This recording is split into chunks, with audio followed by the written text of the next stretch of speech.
In a world where anything is possible, in a world where the normal and the paranormal reside, Almost Unbelievable brings to you the stories you want to hear, but fear to hear.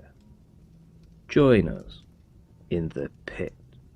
You have joined the Almost Unbelievable Podcast with Katz and Ranty. I'm Katz. Are you there, Ranty? I am. How are you doing today, Katz?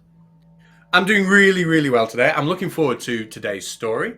And as always, I've got a little bit of a quiz for you. Are you ready for it, or is there something you want to tell us? I'm absolutely ready for it, Katz. Go ahead. Okay. Now, regular listeners to our podcast will also know the answer to this question, and I'm so hoping, Ranty, you still remember it. But can you now tell me what a little bastard is? Yeah, of course I can. Yeah, it was James Dean's car. And if you remember from that podcast, James Dean's car was the centre of the most unlikely sequence of tragic events that led many people to believing it was cursed, and eventually the car was destroyed. Are you familiar of any other cars that are considered to be cursed? Yeah, I mean, I've had a couple of cars that have been cursed, absolutely. But I've never told anybody about it. But I'm sure you have a very good story to tell us. I certainly do. Now, I'm looking at a picture of a car here that has the license plate A111118. Why is that license plate significant, do you think? 111118. Why is that number significant? I have absolutely no idea. Well, if you turn that into a date, 111118, that is the 11th of the 11th, 1918, which was Armistice Day, the day that World War I ended. Now, whose license plate could that possibly be? Well, that is the license plate of the brand new car driven by Franz Ferdinand, whose assassination directly led to the beginning of World War I, almost as if the car itself was trying to predict what was going to happen in the future. Now, how did his assassination come about? Well, he was driving his brand new car, which suddenly stalled outside a cafe, where the person who assassinated him took the opportunity, that perfect timing, to walk outside the cafe and shoot him dead. Which, to me, those are two quite strong coincidences. What do you think? Definitely, and I'm blown away by the fact that that registration number was the day of the armistice, but all right, okay, carry on. So out of that mess, obviously, we had an assassination. It's led to the World War. It was horrendous. The car survived the assassination attempt completely unscathed. So it obviously went on to new owners. Now, the first person to acquire the car was an Austrian general named Potiorek, and I'm sure I've pronounced that wrong. Now, he apparently became insane while he was driving the car and ended up having to live out his years in a mental asylum. Was that the end of the story? Well, I'm getting a strange deja vu here, so I'm going to say no. Well, it wasn't the end of the story. The car survived, and it was passed to another German military officer who drove the car down a country road and encountered two peasants who walked out in front of him. So he swerved not to kill the peasants. Unfortunately, he didn't swerve well enough, and he did kill the peasants, but he swerved just enough to then crash the car into a tree, killing himself. Ouch. Yeah, not the end of it, though, because then the car... Are you telling me it survived? The car was repaired, and after that it was passed to the governor of Yugoslavia, who apparently just had no end of bad luck with it. He was involved in 4 separate accidents, losing an arm in one of them. And the governor would often be heard to publicly say that his car was cursed. I don't know how much of the past he knew about it, but he decided at one point to get rid of it. The only person he could then get rid of it from was someone who dealt in... Nobody wanted it, so he managed to get it to an automobile share shop that just traded any old junk.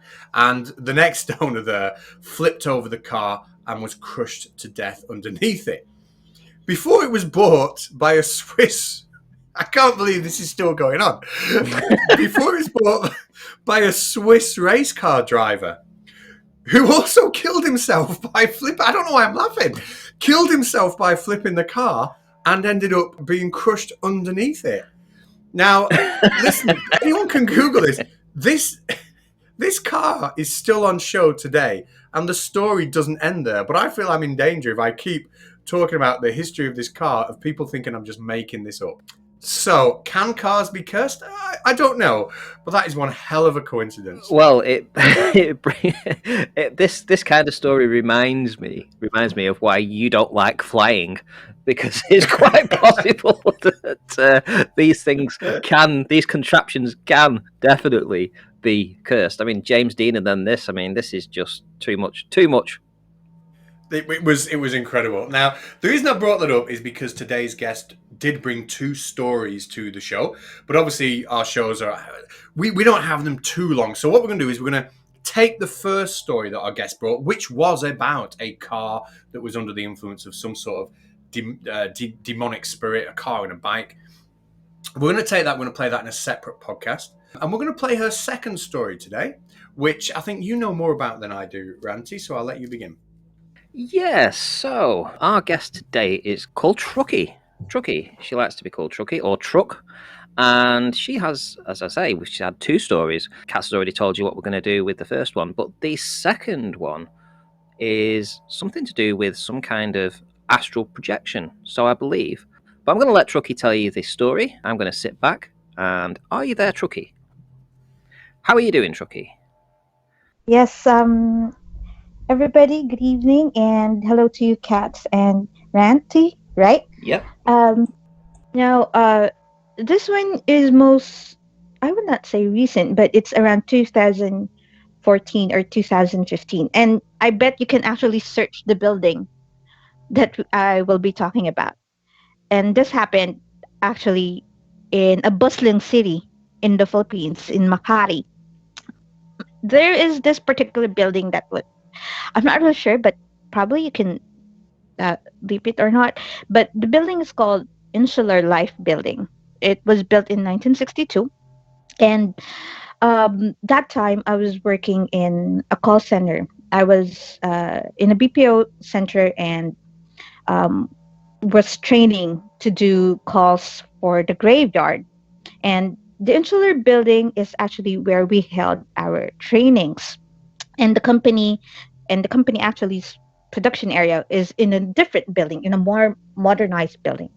Now, when we were doing our trainings, it's mostly around 8 p.m. up until 5 in the morning, because we're trying to adjust ourselves to the American time. And what happened was, probably on the second day of our training, most of us were still adjusting to the schedule. So we decided to take a nap inside the training room. It's like around four people, and we were like taking each of us took one corner of the room. Now, I'm not sure how it happened, but what happened was that I took a nap and then I dreamt of myself sleeping in that particular training room. So I was dreaming of myself sleeping inside that training room. Then I saw my four colleagues in different corners of the room. And this particular girl who was just on the opposite corner of me, there was this shadow that was hovering over her rather. This shadow, it's definitely a man's shadow, because there's this physique that it's a man, the way how big it was. So I was like, okay, there's a shadow, and I know for myself that I'm sleeping because I can see myself in that on the other corner that I was sleeping. But what happened? The next thing that happened was that we were abruptly woken by a friend of ours, because the girl who was sleeping on the opposite corner of me was having a nightmare. One of our friends who came from a smoking break came up, and he saw that this girl was like having an asthma attack. So he started like shaking her and tried shouting her name to forcibly wake her up, but instead it woke us up, the other people inside the room. So when they were able to successfully woke her up, she said that in her dream there was this particular man who was wearing something that wasn't part, probably on a different timeline, because she said that it's wearing a coat, it's wearing a brim hat, who was standing over her. I overheard about her story. So you've just heard the trailer for Trucky's podcast, and if you want to hear the whole thing, please check out all the links in the description, which will show you where to find us on all of the different streaming networks.